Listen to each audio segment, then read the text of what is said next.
അനുമോൾ ആദിലെടുത്ത് പറയാണ്, ഇന്നലെ അവിടെ കിടന്ന് ഇപ്പോൾ ഞാനിവിടെ കിടക്കുന്നത് കണ്ട അവർക്കൊക്കെ എന്ത് വിഷമമായിരിക്കും ഉണ്ടാകുന്നത്.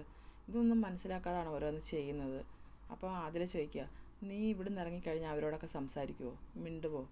ഏയ് ഒരിക്കലുമില്ല, നീ എന്തോ വിചാരിക്കുന്നത്? എനിക്ക് അങ്ങനെയൊന്നും പറ്റത്തില്ല മോളെ. എനിക്കിങ്ങനെ നെഗറ്റീവായിട്ടുള്ള ഒരു സ്വഭാവമുള്ളവരുമായിട്ട് എനിക്ക് ഇത് ചെയ്യാൻ പറ്റത്തില്ല. അത് ഗെയിമിനാണെങ്കിൽ പോലും. ഗെയിം ആണെങ്കിൽ അത് ജീവിതമാണ് മോളെ. എത്ര ഗെയിമിന് വരുന്നവരാണെങ്കിലും അവർക്കൊരു മനുഷ്യത്വം കാണുമെന്ന് ആദില. ഇടയ്ക്കെങ്കിലും ഒരു മനുഷ്യത്വം അവർ കാണിക്കും. ഇത് അതുപോലും ഇല്ലെന്നേ. ഇവരെന്താണ് ഉദ്ദേശിക്കുന്നത് എനിക്കറിയില്ല. നമുക്ക് ഇത്രയും വലിയൊരു കൊട്ടാരം പോലൊരു വീട് നമ്മൾ കുറേ പേരെ കൊണ്ടുവന്ന് അവരിവിടെ ഇട്ടിരിക്കുന്നത്. ഇവരുദ്ദേശിക്കുന്നുണ്ടോ നമ്മളെ എന്തിനാണ് ഇവർ കൊണ്ടിട്ടിരിക്കുന്നതെന്ന്? തരുന്ന ടാസ്കുകൾ ചെയ്യാൻ വേണ്ടിയാണോ? ഫണ്ണാക്കാൻ വേണ്ടിയിട്ടാണോ? അത് മാത്രമല്ലെന്ന് ആദില. ഇങ്ങനൊരു ബിഗ് ബോസ് ഹൗസ് തന്നു കഴിഞ്ഞാൽ ഈ ഫോണും സോഷ്യൽ മീഡിയ ഒന്നും ഉപയോഗിക്കാതെ നമ്മളെങ്ങനെ ജീവിക്കാമെന്ന് കാണിക്കുകയാണ് ചെയ്യേണ്ടത്. അവർ തരുന്ന സാധനങ്ങളൊക്കെ വെച്ച് നമ്മൾ അഡ്ജസ്റ്റ് ചെയ്ത് എങ്ങനെ പോകുമെന്ന് കാണിക്കണം.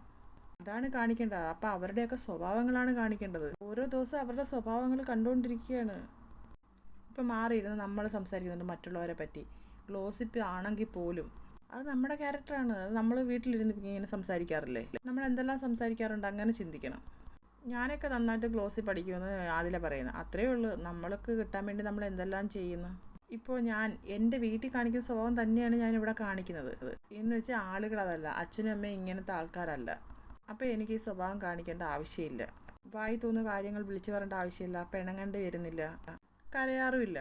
പക്ഷേ ഇവിടുത്തെ ആൾക്കാരിങ്ങനെ കാണിക്കുമ്പോൾ നമ്മളറിയാതെ നമ്മൾ സംസാരിക്കുന്നുണ്ട്. ഇങ്ങനെയുള്ള ആൾക്കാരുടെ ഇങ്ങനെ റിയാക്ട് ചെയ്യാൻ എനിക്കറിയാവുള്ളൂ.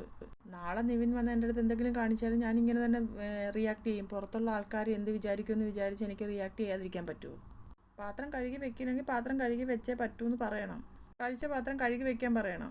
ലാലേട്ടൻ വന്ന് വഴക്കുറയെന്ന് വെച്ചിട്ട് നമുക്ക് എന്തും ചെയ്ത് കൊടുക്കാൻ പറ്റുമോ? നമ്മളും ഗെയിം കളിക്കാനല്ലേ വന്നത്.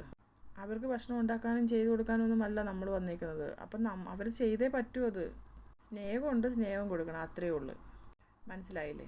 പക്ഷേ മോളെ, ഞാൻ ഇപ്പോഴും പറയുന്നത്, ഇവരൊക്കെ നല്ല ഇറങ്ങിക്കഴിഞ്ഞിട്ടെങ്കിൽ ഇവരുടെ സ്വഭാവമൊക്കെ മാറി ഇവർ നല്ല നിലയിൽ ഇവർ ജീവിക്കണം തന്നെയാണ് എൻ്റെ മനസ്സിലുള്ളത്. ഞാൻ അങ്ങനെ തന്നെയാണ് പ്രാർത്ഥിക്കുന്നത്. ഇവർക്ക് നല്ല ബുദ്ധി കൊടുക്കണേന്നാണ്. നല്ല ബുദ്ധി കൊടുത്ത് നല്ല ലൈഫ് ഉണ്ടാക്കണേന്നാണ് എൻ്റെ പ്രാർത്ഥന. അപ്പോൾ അടുത്തൊരു ലൈവ് അപ്ഡേറ്റുമായിട്ട് ഞാൻ വീണ്ടും വരാം. എല്ലാവരും എൻ്റെ ചാനലൊന്ന് സബ്സ്ക്രൈബ് ചെയ്യണേ, സപ്പോർട്ട് ചെയ്യണേ.